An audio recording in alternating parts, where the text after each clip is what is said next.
Welcome to day 38. Today we're going to talk about one of the most important but surprisingly simple ideas in all of deep learning, the activation function. So let's start with a little thought experiment. What if a deep neural network, with all its layers and all its complexity, could only ever learn to draw straight lines? It sounds like a pretty big limitation, right? Well, without one very specific component, that's exactly what would happen. You see, without this one piece of the puzzle, stacking layer after layer doesn't actually add any new learning power.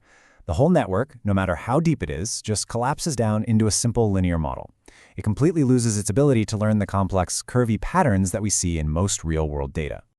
By the end of this explainer, you'll understand exactly what this component is and why it's the key that unlocks the true potential of deep learning. And that component, of course, is the activation function. So what is an activation function? Well, at its core, it's a simple mathematical gate that sits inside every single neuron. Its only job is to look at all the input a neuron receives and decide, should this neuron fire and pass a signal along, or should it stay quiet? The gatekeeper analogy is a really good one. The function doesn't just mindlessly pass along every signal it gets, it makes a decision. And this simple act of deciding, of introducing a nonlinear step, is what transforms the entire network. Let's walk through that decision process really quickly. First, a neuron gets all of its weighted inputs from the layer before it. Second, it just adds them all up. And then comes the crucial part, step 3. It takes that sum and runs it through the activation function. The output of that function is the final signal that gets passed on to the next layer. Without that third step, the whole thing is just a simple linear chain reaction. And this is exactly why that nonlinearity matters so much. A purely linear model can only draw a straight line to separate data. But by adding that little gatekeeper, that activation function, the network can suddenly learn complex, curved boundaries.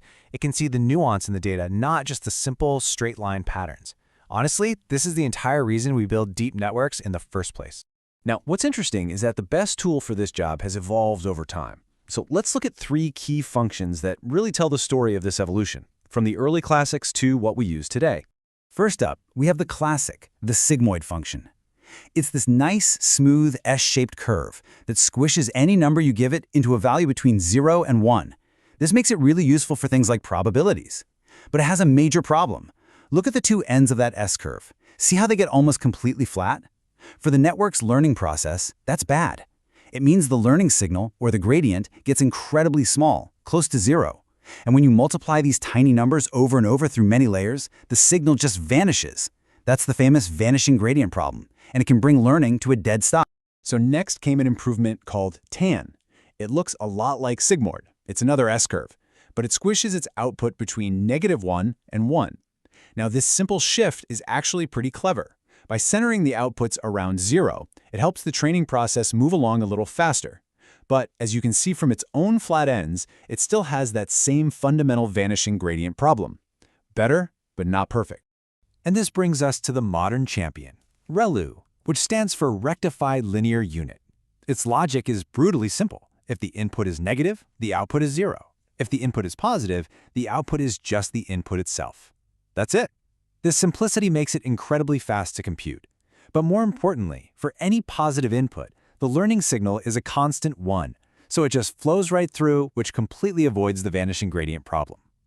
Its main downside is something called the dying ReLU, where a neuron can get stuck outputting 0 and basically stop learning. This table really sums it all up. You can see the trade-offs right here. Sigmoid and tan are more computationally expensive and prone to those vanishing gradients. ReLU, on the other hand, is super lightweight and keeps the gradient flowing for positive values. That combination of speed and stability is exactly why ReLU became the default choice for almost everything.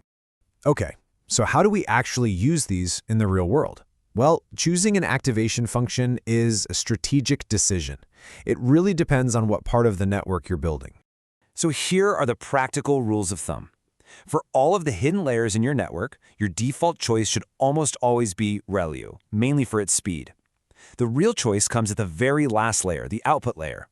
If you're doing a binary classification, like is this a cat or a dog, you'll use a sigmoid function to get a single probability. And if you're doing multi-class classification, like trying to identify one of 10 different digits, you'll use a related function called softmax, which gives you a probability for each possible class. So, to wrap it all up in one sentence, activation functions are the nonlinear gates that unlock a neural network's ability to learn complex patterns. And the key takeaway to remember is this: non-linearity isn't just some optional feature. It is the fundamental ingredient that gives deep learning all of its power. Without it, a deep network is really just a shallow one in disguise.